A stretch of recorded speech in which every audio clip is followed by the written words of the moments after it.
Hi my YouTube family, welcome back to my channel. చూస్తున్నారు కదా, తోటకూరతో వచ్చేసానండి మీ ముందుకి. తోటకూర ఈజీగా టేస్టీగా ఎలా చేయాలో మీకు చెప్తాను. తోటకూర నేను శుభ్రంగా కడుక్కొని పెట్టుకున్నానండి. ఆ తర్వాత ఉల్లిపాయలు దాంట్లోనే వేస్తున్నాను. 2 పెద్ద సైజు ఉల్లిపాయలు కట్ చేసుకొని దాంట్లోనే వేసాను. ఆ తర్వాత స్టవ్ ఆన్ చేసుకొని మనము ఆయిల్ వేసుకుంటున్నానండి.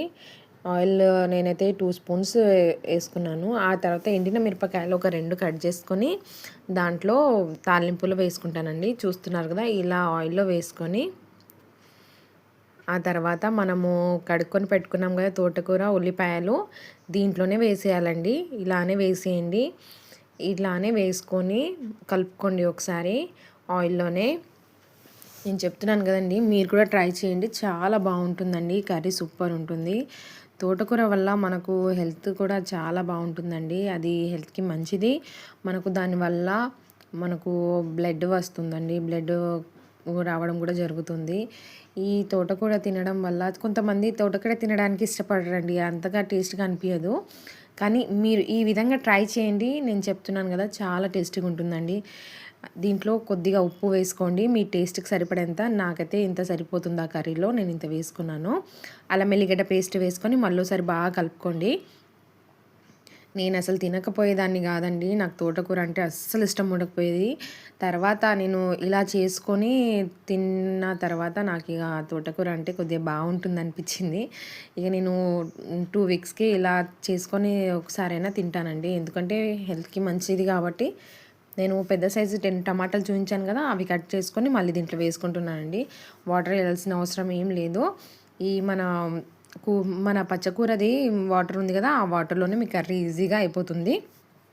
టమాటాలు వేసాం కదా, ఆ తర్వాత పసుపు వేసుకుందామా. పసుపు వేసుకొని కూడా ఒక బాగాసారి కలుపుకోండి.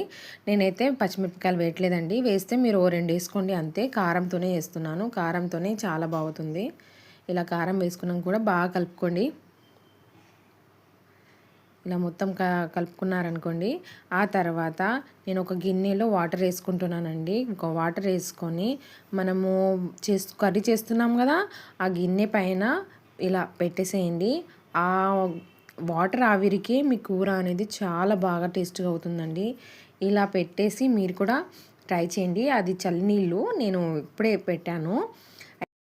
అయితే మా పిల్లలకి ఇద్దరికి సర్ది దగ్గుందండి. అయితే అది తులసి మనం తీసుకొని దాంట్లో కొద్దిగా ఓమాలు ఇలా వేసుకొని కొద్దిగా ఇలా దంచుకోవాలండి. తులసి మనకు హెల్దీ, న్యాచురల్. ఓమాలు కూడా న్యాచురలే అండి.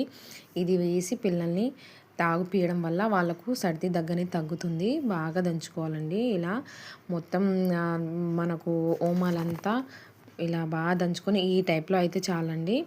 ఇలా చేసుకుంటా దంచుకున్న తర్వాత మనము చలి నీళ్ళు వేయద్దు దీంట్లో. మనము కొద్దిగా వేడి చేసుకున్న నీళ్ళు కొద్దిగా వేసుకోవాలండి. వాళ్ళకు కొద్దిగా 2 ml వచ్చేలాగా నా పిల్లలకి ఇద్దరికి 2 ml వచ్చేలా వేసుకున్నానండి నేనైతే. ఇలా వేసుకొని మనము చాయ్ తాగుతాం కదా, ఆ జల్లెడతో నేను జల్లించుకొని మొత్తం మా పిల్లలకి ఇద్దరికి తాగిపిస్తున్నానండి. చూస్తున్నారు కదా, మా సిద్ర అయితే తాగేసింది.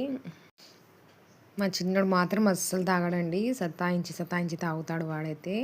జ్యూస్ అని చెప్పి అదో చెప్పి ఇలా వాడికి తాగిపియాలి. వాళ్ళు అస్సలు వినడు. ఇలానో వాడిని కూడా తాగిపించేసానండి. ఆ తర్వాత కర్రీ కూడా చూసారు కదా, ఇలా వేడి అయితే మీరు మాత్రం చేతితో ముట్టకండి, క్లాత్తో తీసుకున్నా సరే. చూస్తున్నారు కదా, ఆ ఆవిరి వేడికి నీళ్ళ ఆవిరి వేడికి కర్రీ అనేది బాగా లోపల అవుతుందండి టేస్టీగా. ఆ తర్వాత కొద్దిగా కొత్తిమీర వేసుకొని ఒకసారి బాగా కలుపుకొని మళ్ళీ అలానే మూత పెట్టేసేయండి. వాటర్ ఉన్న గిన్నె తీసుకున్నాం కదా, అదే గిన్నె పెట్టేసేయండి. చాలా టేస్టీగా అవుతుందండి, మీరు కూడా ట్రై చేయండి. చాలా ఈజీగా ఉంటుంది. ప్లస్ చూస్తున్నారు కదా, కూర కూడా ఎంత బాగా అయిపోతుందో. అదే వాటర్ ఉన్నదే గిన్నె పెట్టేస్తున్నాను దాని మీద. అదే చూసారు కదా, ఇక మీడియం ఫ్లేమ్లోనే మీ కర్రీ అనేది ఎంత బాగా టేస్టీగా అవుతుందో. నేను ఎక్కువ మంట అస్సలు యూజ్ చేయలేదండి, తక్కువ మంటలోనే మనం కర్రీ ఇట్లా ఈజీగా చేసుకోవచ్చు. ఆ తర్వాత ఆ గిన్నె తీసాక చూసారు కదా, ఇక రెడీ అయిపోయింది కదా మన కర్రీ. ఆ తర్వాత ఇక బాగా కలుపుకోండి. 1 నిమిషం పాటు ఇలా బాగా కలుపుకొని తర్వాత ఇక మనము స్టవ్ ఆఫ్ చేసేస్తే అయిపోతుందండి. చూసారు కదా టేస్టీ తోటకూర కర్రీ అయితే రెడీ అయిపోయింది. మీరు కూడా ట్రై చేస్తారని నేను అనుకుంటున్నాను. Thanks for watching my videos. Thank you so much. Please ఇలానే సపోర్ట్ చేయండి నాకు. థ్యాంక్ యూ అండి. చాలా ఈజీ ఉంటుందండి, చాలా టేస్టీ కూడా ఉంటుంది. ట్రై చేయండి తప్పనిసరిగా. Thank you so much.